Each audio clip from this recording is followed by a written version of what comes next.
আচ্ছা তাৰ মাজতে মই এটা কথা কৈলোঁ হিয়া দিয়া নিয়া এটা ইণ্টাৰেষ্টিং কথা মই কওঁ তাৰপিছত হিয়া দিয়া নিয়া যে মিঠা মিঠা লগত আহিছে মই এটা কথা জুবিন গাৰ্গক সুধিব মন যে বন্ধু হিচাপে বা শিল্পী হিচাপে জুবিন গাৰ্গৰ এই যে হামিংবিলাক আৰু দিয়া হয় এটা এটা গানত এতিয়া হিয়া দিয়া নিয়াৰ ক্ষেত্ৰত মই কৈছোঁ যিটো বিখ্যাত হামিং আছিল ন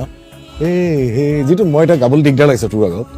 সেইটো গান ইণ্টাৰেষ্টিং কথা হয়তো অসমৰ ৰাইজে গম পাই নাপায় যে মই কৈ থৈ দিওঁ তই মোৰ পিকচাৰটো চাই পেলাই হামিং দিছিলি এই সুন্দৰ সুন্দৰ হামিংবিলাক ক'ৰ পৰা আহে তাৰমানে মোৰ জানিব মন যায় ইমান এটা এটা গান কিমান সময় লাগে বা এই হামিংবিলাক বিখ্যাত গান বনোৱাৰ সময়ৰ কোনো হিচাপ নাই গান কেতিয়াবা 10 মিনিটতো হ'ব পাৰে কেতিয়াবা 10 দিন লাগিব পাৰে 10 মাহো লাগিব পাৰে কিন্তু হামিং বস্তুটো হৈছে এইটো স্পণ্টেনিয়াছ এটা বস্তু সেইটো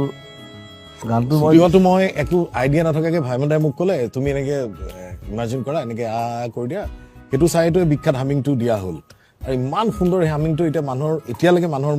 মনত ৰৈ যোৱা এটা হামিং মোক সেই হামিং বম্বেত মানে বহুত কষ্ট দিলে হামিঙৰ কাৰণে প্ৰথম যাওঁতে ষ্ট্ৰাগল কৰোঁতে চবে হামিং গোৱাই থাকে মোৰ লাষ্টত খং উঠা হ'ল বোলো মই হামিং আৰ্টিষ্ট নহয় কাৰণ মোক দি দিলে মই গানটো শুনি পেলাই মই যি মন যায় গাই দিওঁ তাহাঁতৰ ভাল লাগে এনেও তোৰ মই ভাল লাগিলে নহ'ব নহয় ৰেকৰ্ডিং চাইছোঁ গানটো গাই থাক হৈ গ'ল গানটো গোৱা হৈ গ'ল তাৰপিছত যেতিয়া মিউজিক কোনোবা কাবাৰ হওক বা ডাইৰেক্টৰ হওক বা ইয়াত কিবা দিব পাৰি নেকি আচ্ছা ঠিক আছে এবাৰতে ইমান সুন্দৰ হামিংবিলাক যে দি দিয় হেডছ অফ মানে এতিয়া সেই অংকটো ভালকৈ জানো তাৰমানে মই বাৰটো হিচাপ কৰি লওঁ কৰ্ড প্ৰগ্ৰেশ্যনটো চাই লওঁ যে এইকেইটা কৰ্ড গৈছে মই ইয়াত যাব পাৰোঁ নোট এইকেইটা যাব পাৰোঁ তাৰপিছত কৰিতো শুনিবলৈ ভাল লাগে কথাটো সেইটো বেলেগে বহুতে নাজানে আৰু এইটো ওৱান এণ্ড অনলি পিচ নহয় এইটো এক্সপিৰিয়েঞ্চৰ ফালৰ পৰাও হয় আৰু নলেজৰ ফালৰ পৰা হয়